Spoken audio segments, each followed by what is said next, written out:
So again, hi, welcome, Eric Rohr with Assisting Hands Richmond. I'm the owner, and I'm happy to be here for my Friday shout out. You can tell I was on vacation last week. I didn't really make a good transition, so we're going to try this over.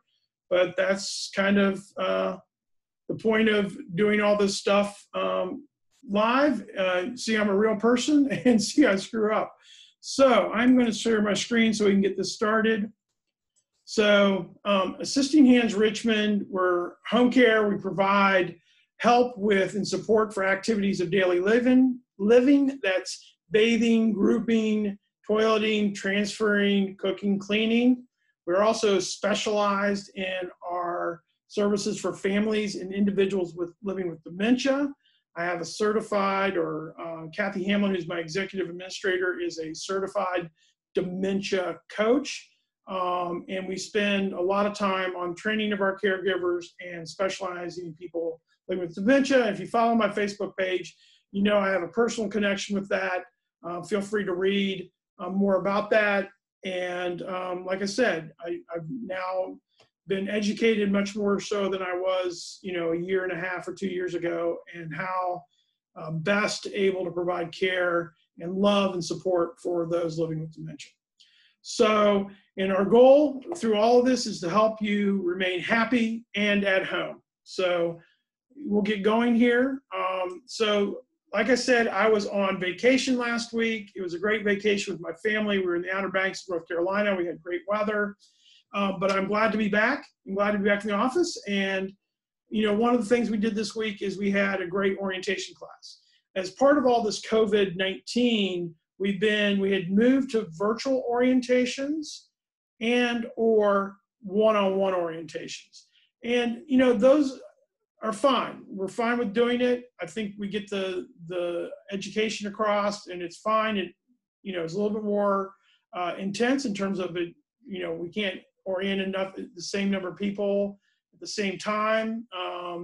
So that's a little intensive, but I was really happy that we had a class of 4 for orientation this week. We've been hiring probably 4 or 5 caregivers every week. We had 4 come into the office, and we were obviously practicing some good COVID-19 safety protocols. So here's a picture of the class. It's Romari, Delaney, Chatavia, and Sharon. This is a picture of them. They're obviously practicing social distancing, and they're wearing their masks.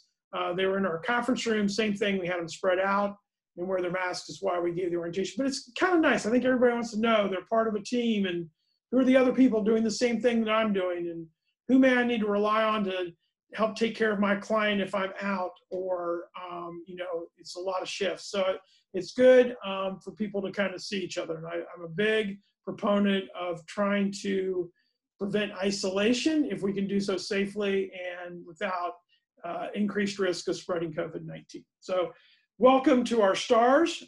STARS for Assisting in Richmond stands for Setting Targets and Achieving Results. We have an entire incentive program. They're already off to trying to earn their first level STAR, which is our Great Start bonus, which they get credit for completing orientation. So they're already points in the bank to getting that first level, and then they can go on. It's not a one-time thing, getting bonuses as they provide great service. So welcome, class. The other thing that I want to talk to, this happened right before orientation, or my vacation, is kind of some of the, I'd say, ancillary services that we're providing in Assisting Hands Richmond. So right before I left for vacation, I had a lady call and said, hey, I saw that you do employee screenings. Would you be able to do a wedding and screen guests? And of course, I said, certainly we could help out. And this is, one is I want to participate in people getting back to normal. So I think this is something we can do to help her have an event, which is obviously very important to her, her family, the groom's family, and that is the wedding. And so we kind of embraced it, and we're now letting everybody know we will do guest screenings. So we'll be there to do the contactless laser thermometer checks, temperature checks. We'll screen the guest for any the verbal cues for COVID-19 in terms of where they may have been.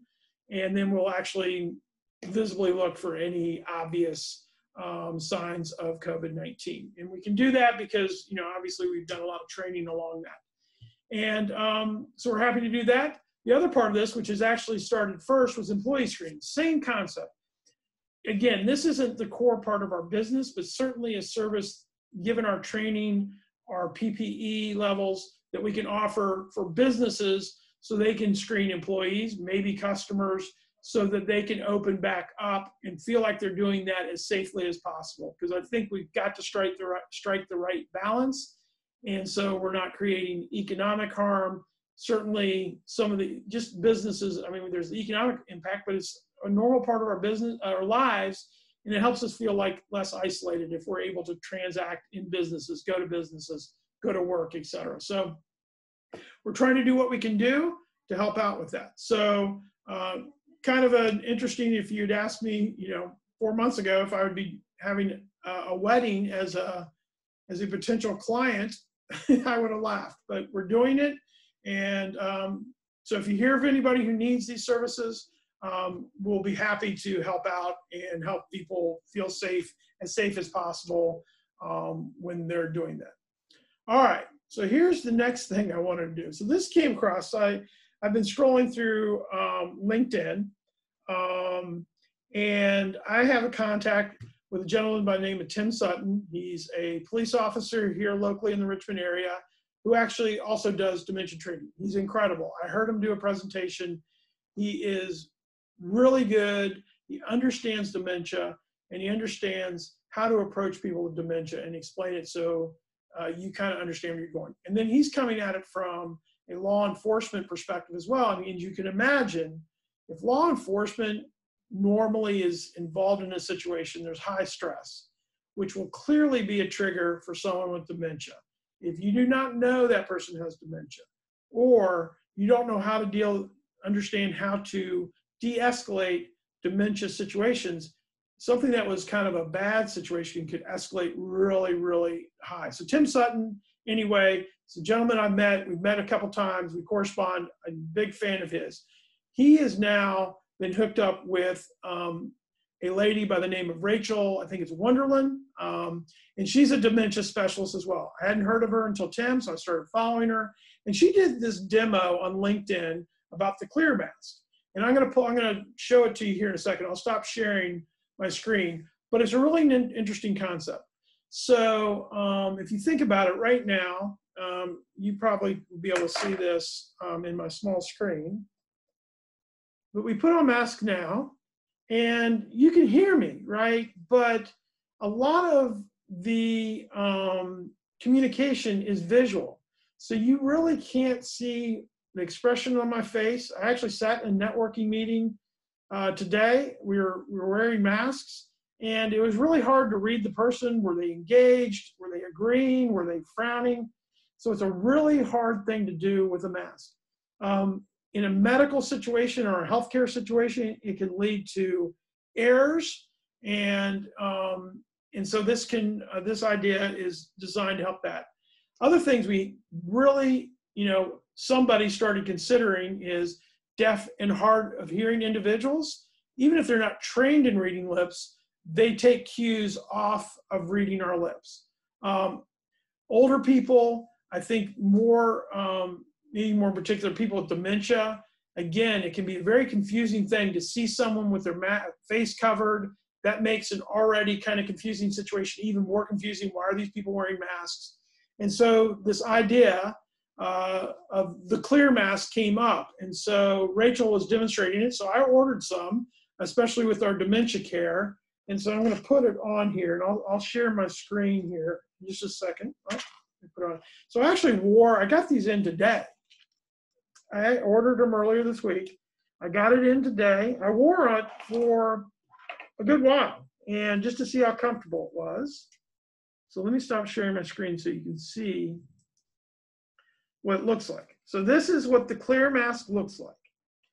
And you know, it's as comfortable as any other mask. You still have the problem, your glasses will fog up a little bit, but I have that same problem with the cloth masks. But as you can see, you can now see me talking. You can see I'm smiling, you see I'm angry. So I think this is just another tool that we're going to have at Assisting Hands Richmond if we're in a situation where this is going to be necessary in order to make someone feel more comfortable and still have some level of protection. Now you'll see, I'm going to put my screen share back on.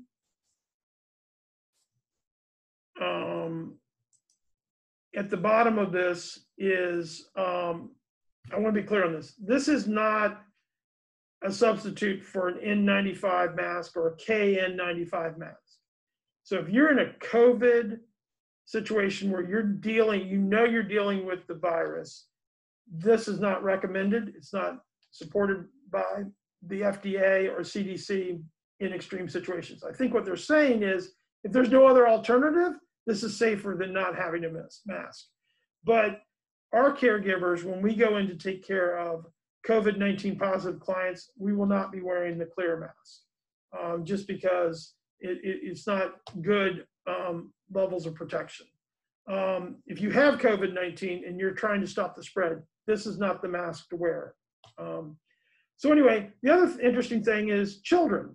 So I think this is a very interesting concept. I think children can be fearful of masks. In fact, a lot of our culture, we talk about masks as the sign of a robber or a bad guy, or you're trying to hide your face for a reason because you're evil.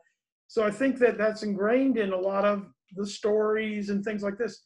A clear mask will allow the children to see the mouth, see the expression, hopefully they can see the smile. And so, you know, it's just an interesting concept. So I thought I would try it out and tell you about it. I'm not endorsing the product in that I do not get paid for sharing this information with you. And, but I thought it was an interesting concept. And thank you to Rachel for kind of highlighting that for us and, you know, sharing with us. So anyway, all right. Now, the next thing is our shout outs. So let me get to this. So there's no shout out this week. I actually had, when I was actually on vacation, I lined somebody up to do an interview. He's a great guy. It'll be a really interesting interview, but some things came up on his schedule and he couldn't do it at 4 o'clock. He could have done it earlier, and I'm glad I didn't do it because I would have wasted, you know, the first 15 minutes because of my technical difficulties. But so I decided not to scramble and force a shout out this week. But we will have somebody next week. So we're going to tune in next week for my shout out, and we will go there. A couple other things. I'm going to wrap it up right now. Reminder, please support the Assisting Hands Richmond Walk to End Alzheimer's team. I'm putting posts out on Facebook. I'm probably going to repost it at least once a week now, and then we get closer, probably repost it more. I'm really looking for people to join the team. I have some people on my staff that have joined the team. They just haven't clicked on it. So this is for anybody. And the more people I get, the bigger event we'll make out of it. And I think it's just a really good event to be involved in. So please join the team. We also please join donate. But I just, you know, I think there's always this thing about a show of kind of force or, you know, masses when they go out. So I think it'll be a great event. Hopefully, right now we're scheduled to walk in person all together. I think that, you know, purple's the color. There's these flowers that they have that each color means something else. I think if we're all together doing that, just the visual image of that will be very impactful and help people who have Alzheimer's and families who have individuals living with Alzheimer's. Just it shows support for them. So I'm going to continue to kind of talk about that and looking for people to join the team. The other thing I've been pushing on my Facebook page is the best. Richmond Times-Dispatch has this once a year where you can go out and vote and vote for the best in the Richmond area. So I would really appreciate your support. Again, go to Facebook, my LinkedIn, and it's easy. Just click on it. And the voting or nominations stop on Sunday's the last day. So you can vote every day between now and the 19th. So please go out and support Assisting Hands Richmond in that way as well. So that's all I have for this week.